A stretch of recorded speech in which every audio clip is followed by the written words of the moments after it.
Hello everyone, welcome to the Swaraj classes. Today we are going to study duration of houses of parliament. तो houses आपके राज्यसभा और लोकसभा हमारे parliament में है. तो राज्यसभा क्या है, सेकंड चैम्बर है और लोकसभा है फर्स्ट चैम्बर. लोकसभा है हाउस ऑफ द पीपल और राज्यसभा है हाउस ऑफ द एल्डर्स भी है और it represents states and union territories of India और Lok Sabha represents people of India. ठीक है, यह इंट्रो हुआ. तो राज्यसभा एंड लोकसभा दोनों में बहुत डिफरेंस है. सबसे पहले इनका इलेक्शन क्या है, ये डायरेक्ट इलेक्शन होता है लोकसभा में, राज्यसभा में होता है इनडायरेक्ट इलेक्शन. FPPS के थ्रू होता है, first past the post system. और राज्यसभा में इलेक्शन होता है proportional representation through single transferable vote. फिर मैं बात करती हूँ कि इसके ड्यूरेशन के. राज्यसभा स्टैब्लिश हुई थी फर्स्ट टाइम 1952 में और ये कंटिन्यूइंग चैम्बर है, यानी कि ये कभी डिसॉल्व नहीं होता. राज्यसभा क्या है आपका, कंटिन्यूइंग चैम्बर. इसीलिए इसको हम क्या कहते हैं, राज्यसभा को परमानेंट बॉडी.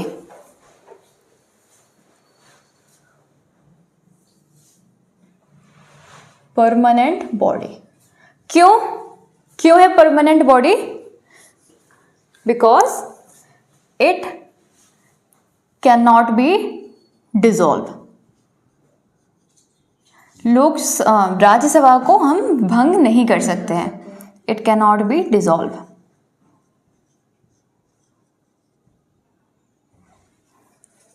तो अब मेंबर्स का रिटायरमेंट तो होगा. तो मेंबर्स का रिटायरमेंट ध्यान दीजिएगा कि 1/3 members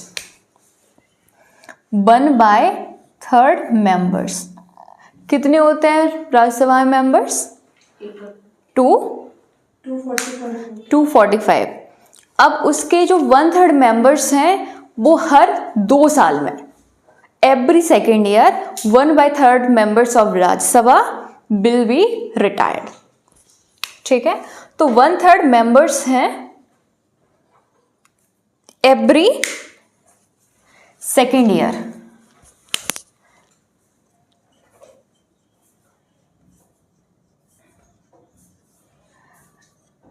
every second year would be retired. समझ में आया? परमानेंट बॉडी है, डिसॉल्व नहीं होता है, बट मेंबर्स रिटायर्ड होते हैं. बाद में आपको लिखने का सफिशिएंट टाइम मिलेगा, इसीलिए अभी अटेंटिवली आप चीज़ों को समझें. फिर अब रिटायरमेंट होंगे तो फिर सीट्स जब रिटायर्ड होंगे तो सीट्स भी तो फिल होंगी. तो फिल कैसे होंगी? पहले तो होंगे इनडायरेक्ट इलेक्शन से, जो राज्यसभा का इलेक्शन होता है प्रोपोर्शनल रिप्रेजेंटेशन के थ्रू होंगी. तो फर्स्ट क्या मेथड है, इलेक्शन के थ्रू होंगे, इनडायरेक्ट इलेक्शन के थ्रू होंगे. सेकंड क्या है, प्रेसिडेंट की नॉमिनेशन से. प्रेसिडेंट नॉमिनेट करता है मेंबर्स को 4 स्ट्रीम से. कौन कौन सी?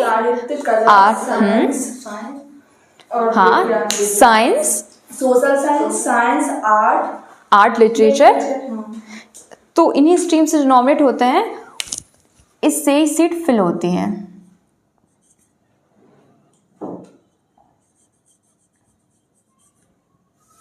सीट्स फिल होंगी एक तो इलेक्शन से, सेकंड होंगी नॉमिनेशन से. फिर है कि रिटायरिंग मेंबर्स. अब जो मेंबर्स रिटायर्ड हो गए हैं, ध्यान दीजिएगा कि उनको फिर से हम नॉमिनेट कर सकते हैं. Again we can elect. तो री इलेक्ट और री नॉमिनेशन के लिए वो एलिजिबल हैं.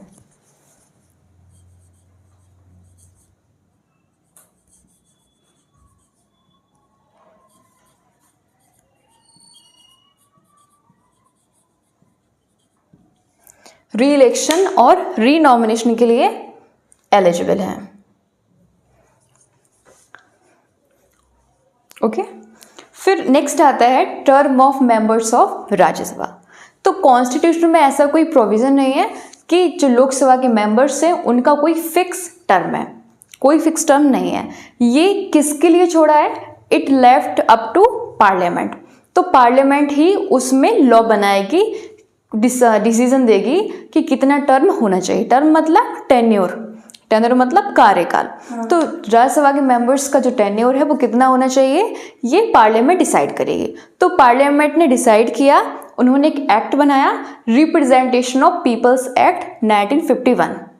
तो उसके अकॉर्डिंग क्या है कि राज्यसभा के जो मेंबर्स हैं उनका टर्म 6 ईयर्स, 6 साल, ठीक है। लोकसभा के मेंबर्स का टर्म होता है 5 साल, बट राज्यसभा का कितना है? 6 ईयर्स।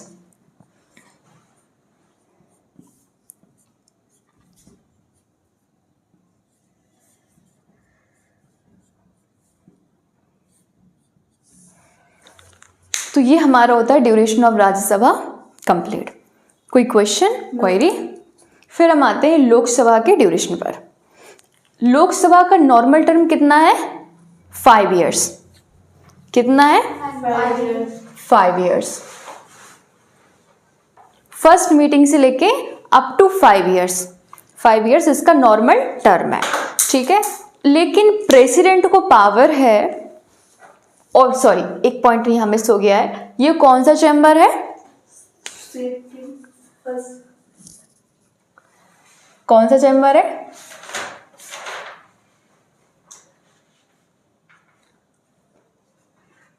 आप लोग बताओ कौन सा चैम्बर है?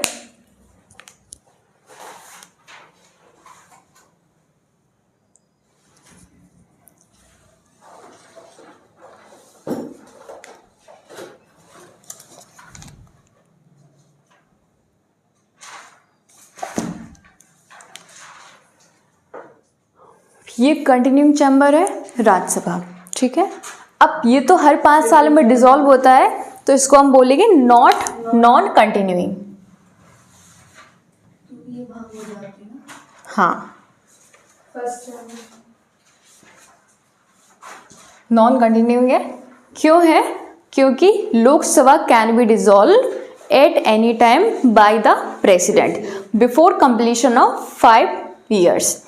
5 साल तो ऑटोमेटिकली डिसॉल्व होता है 5 साल के अंदर। जैसे कि अभी इलेक्शंस हुए हैं लोकसभा के, अब ये 5 साल तक लोकसभा प्रॉपरली काम करेगी। 5 साल बाद ऑटोमेटिकली डिसॉल्व हो जाएगी, यानी कि वो भंग हो जाएगी, विघटित हो जाएगी। फिर जो ये क्या है, नॉर्मल, उसका जो नॉर्मल प्रोसेस है लोकसभा का। लेकिन कभी कोई प्रेसिडेंट को कोई रिक्वायरमेंट होती है, तो प्राइम मिनिस्टर की एडवाइस यही होता है लगभग सब, तो president can dissolve Lok Sabha before completion of 5 year term. तो 5 साल से पहले भी प्रेसिडेंट लोकसभा को डिसॉल्व कर सकता है। तो प्रेसिडेंट को ये पावर है।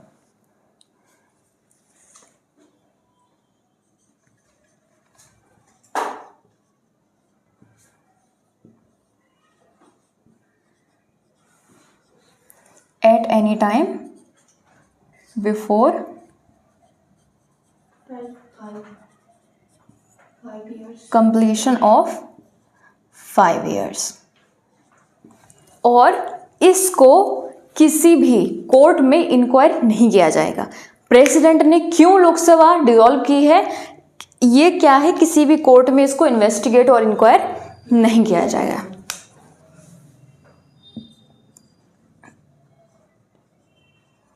Can't be inquired in any court of law। यानी कि ज्यूडिशरी इसमें कोई इंक्वायरी इन्वेस्टिगेशन नहीं कर सकती है कि प्रेसिडेंट ने ऐसा क्यों किया है, ये प्रोविजन है। फिर हम आते हैं, हाँ, तो लोकसभा नॉन कंटिन्यूइंग चैम्बर है। क्यों है? क्योंकि ये डिसॉल्व हो जाती है। डिसॉल्व, एक तो है डिसॉल्व ऑटोमेटिकली,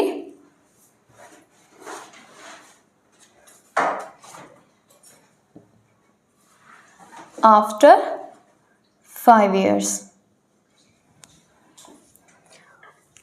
फिर नेक्स्ट कंडीशन आती है नेशनल इमरजेंसी की, आर्टिकल 352। आर्टिकल 352 क्या है? National emergency. तो उस कंडीशन में लोकसभा का single time at a time Lok Sabha को 1 साल के लिए बढ़ाया जा सकता है। उसका जो टर्म है वो 1 साल के लिए बढ़ाया जा सकता है। लेकिन जब इमरजेंसी खत्म होती है, एंड होती है, सीज होती है, तो फिर 6 महीने तक, 6 महीने से ज़्यादा हम उसके टर्म को नहीं बढ़ा सकते हैं। सिर्फ इतना सा प्रोविज़न है। तो नेशनल इमरजेंसी क्या होती है? आर्टिकल 352 क्या होता है? हाँ, नेशनल इमरजेंसी वो होती है जब इंडियन टेरिटरी को कौन से ग्राउंड्स पर, वॉर युद्ध के, या आर्म्ड रिवेलियन, या वायरस, या एक्सटर्नल एग्रेशन, ठीक है, इसी बेसिस पर नेशनल इमरजेंसी लगती है। तो ये कब कब लगी है इंडिया में? ये लगी है जब इंडो चाइना वॉर हुआ था 1962 में, इंडो पाकिस्तान वॉर हुआ था, ठीक है, फिर लगी थी जब आर्म्ड रिवेलियन हुआ था, उस पर नहीं लगी थी, इंटरनल डिस्टर्बेंस के टाइम पे लगी थी, ड्यूरिंग इंदिरा गांधी गवर्नमेंट। तो ये हमारे यहाँ 3 बार लग चुकी है नेशनल इमरजेंसी। तो इस टाइम पे सिर्फ लोकसभा का जो टेन्योर है उसको एक्सटेंड कर सकते हैं 1 year at a time, but extension can not be continue beyond 6 months when emergency ceased to exist. Emergency has ceased to exist. जब इमरजेंसी सीज्ड हो जाती है, समाप्त हो जाती है, उसके बाद 6 महीने से ज़्यादा उसकी ड्यूरेशन को हम नहीं बढ़ा सकते लोकसभा की। लेकिन जब इमरजेंसी लगी हुई है तो उस टाइम पे, इमरजेंसी के टाइम पे 1 साल तक हम लोकसभा का जो कार्यकाल है उसको हम एक्सटेंड कर सकते हैं। सिर्फ इतनी सी बातें हैं कुछ, ठीक है। इसका टर्म है कंटिन्यूइंग, नॉन कंटिन्यूइंग चैम्बर है। क्यों है? क्योंकि डिसॉल्व ऑटोमेटिकली आफ्टर 5 years, ठीक है। उसके पहले भी हो सकता है। कौन करता है? प्रेसिडेंट। और इमरजेंसी के टाइम पर इसका एक्सटेंशन। सिर्फ इतनी सी बातें हैं। कुछ क्वेरी हो, कोई क्वेश्चन हो, यू कैन आस्क मी। समझ में आया सभी को? Yes, ma'am. क्लियर हुआ कॉन्सेप्ट? Okay, thank you.